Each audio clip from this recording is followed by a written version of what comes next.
GST यानी goods and service tax. इस tax को जब लाया गया था जीएसटी को, तो मोदी जी ने कहा था कि ये वन नेशन वन टैक्स है, बट ये सच नहीं है, ये हाफ ट्रूथ है। क्योंकि अगर वन नेशन वन टैक्स होता तो मतलब हर पर्सन को एक ही टैक्स देना पड़ता, हर चीज के लिए एक ही टैक्स होता। बट ऐसा नहीं, जीएसटी में इनडायरेक्ट टैक्सेस को इंक्लूड किया गया है। सारे इनडायरेक्ट टैक्सेस को मिला के अब एक टैक्स हो गया। इनडायरेक्ट टैक्सेस यानी जैसे custom duty, excise duty, service tax, sale tax, value added tax, ये सब। वहीं डायरेक्ट टैक्स जैसे कि income tax, corporation tax, inheritance tax, gift tax, wealth tax, ये सब अभी भी एज यूजुअल चल रहा है। सिर्फ इनडायरेक्ट टैक्सेस को मिलाकर जीएसटी बनाया गया है, जो कि आधा सच है वन नेशन वन टैक्स का। तो अभी नॉर्मल हम लोग सभी को अभी भी डायरेक्ट टैक्स देना ही पड़ेगा एज ए सिटीजन, अगर हम लोग उसके जो क्राइटेरिया है उसको फुलफिल कर जाते हैं तो अभी हम लोग देखते हैं कि जीएसटी किन किन को देना है। सबसे पहले जीएसटी उन लोगों को देना है जिसका जो सालाना टर्नओवर है वो 20 लाख के ऊपर है। टर्नओवर यानी 20 लाख से ज्यादा का अगर कोई सामान खरीदता है या फिर बेचता है तो उन्हीं को ये टैक्स देना पड़ेगा। टर्नओवर का मतलब आप लोग ये मत समझ लीजिए कि turnover means profit. No, it is not. Profit नहीं, टर्नओवर मतलब लेन देन जो भी 20 लाख से ज्यादा का करेगा उन लोग को जीएसटी देना पड़ेगा। और दूसरा, इंटर स्टेट में ट्रेड करते हैं, मतलब जैसे कि कोई बिहार का झारखंड में करता है या फिर बंगाल वेस्ट बंगाल का सिक्किम में करता है तो उन लोगों को देना पड़ेगा। और थर्ड, जो लोग ऑनलाइन कुछ भी परचेज करते हैं उन लोगों को देना पड़ेगा जीएसटी। अब देखते हैं जीएसटी के कितने टाइप्स होते हैं। सबसे पहला, जीएसटी में 4 टाइप्स होते हैं। एक होता है सेंट्रल जीएसटी, एक होता है स्टेट जीएसटी, एक होता है यूनियन टेरिटरी जीएसटी और दूसरा होता है इंटीग्रेटेड जीएसटी। तो जैसे कि अगर कोई गुड, जैसे कि आपका कर्नाटका में कोई गुड मैन्युफैक्चर हुआ, कोई फोन मैन्युफैक्चर हुआ कर्नाटका में, और वो गुड कर्नाटका के ही कोई पर्सन ने उस गुड्स को बाय कर लिया, तो वो पर्सन पे करेगा केवल सेंट्रल जीएसटी और स्टेट जीएसटी। आप ये बात कंफर्म समझ लीजिए कि सेंट्रल जीएसटी सबको पे करना पड़ेगा। बस इसके बाद हम लोग ये देखते हैं कि कोई पर्सन स्टेट जीएसटी देगा, यूटी जीएसटी देगा या फिर इंटीग्रेटेड जीएसटी देगा।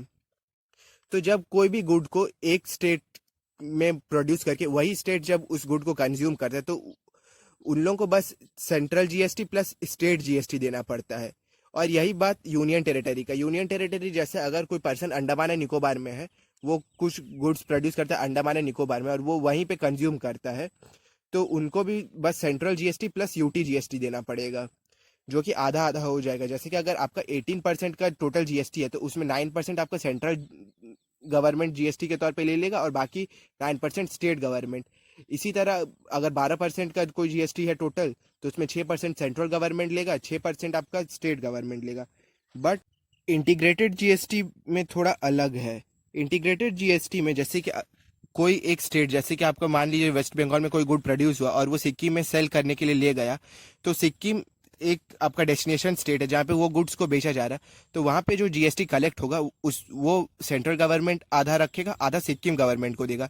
क्योंकि सिक्किम गवर्नमेंट ने वहाँ पे मतलब वो गुड्स को कंज्यूम किया, वहाँ पे वो खरीदा गया, ना कि वेस्ट बंगाल को मिलेगा जहाँ पे वो मैन्युफैक्चर्ड हुआ। वेस्ट बंगाल में इसलिए नहीं मिलेगा क्योंकि वहाँ पे तो मैन्युफैक्चरिंग हो रहा है, वहाँ पे तो एम्प्लॉयमेंट मिल रहा है, रोजगार जब मिल रहा है वहाँ पे, तो उन लोगों को एक्स्ट्रा सेंट्रल गवर्नमेंट पैसा नहीं देंगे एज जीएसटी के तौर पे। तो पहले होता ये था कि बहुत सारे स्टेट इंडिया में बहुत कम अपना टैक्स कर दिए, उनका टैक्स स्लैब इतना कम हो गया था कि मोस्टली कंपनीज वहां पे आके प्रेफर करते थे क्योंकि वहां पे टैक्स कम थे, प्लस वहां पे पहले से रोड्स और इंफ्रास्ट्रक्चर बनाया हुआ था, तो वो लोग बाकी स्टेट के मुकाबले थोड़ा एज था उन लोगों को कंपनी वहां पे स्टैब्लिश होने का, तो इसका उन्होंने फायदा लिया। जैसे कि महाराष्ट्र, गुजरात, यहाँ सब में कंपनीज क्यों फैल बैठे, क्योंकि पहले वहां पे इंफ्रास्ट्रक्चर थोड़ा अच्छा था, प्लस उन्होंने अपना जो टैक्स का था रेट वो कम कर दिया। और वहीं बाकी स्टेट में अपना टैक्स का वो रेट कम नहीं किया, तो बाकी कंपनीज वहाँ पे अपना प्रोडक्शन प्लांट नहीं बिठाए। लेकिन गवर्नमेंट ने अभी इसको देखा है कि यहाँ पे अनयूनिफॉर्म ग्रोथ हो रहा है, वेस्टर्न इंडिया में बहुत ज़्यादा ग्रोथ हो रहा है, कंपनीज वहाँ पे आके स्टैब्लिश हो रहे हैं, और बाकी के ईस्टर्न इंडिया तरफ में ज़्यादा उतना ग्रोथ नहीं हो रहा, वहाँ पे अभी भी पोवर्टी है। तो उन्होंने अभी एक ये तरकीब निकाला कि इंटीग्रेटेड जीएसटी में जो भी आपका एंड डेस्टिनेशन होगा उनको टैक्स मिलेगा, प्लस सेंट्रल गवर्नमेंट को टैक्स मिलेगा।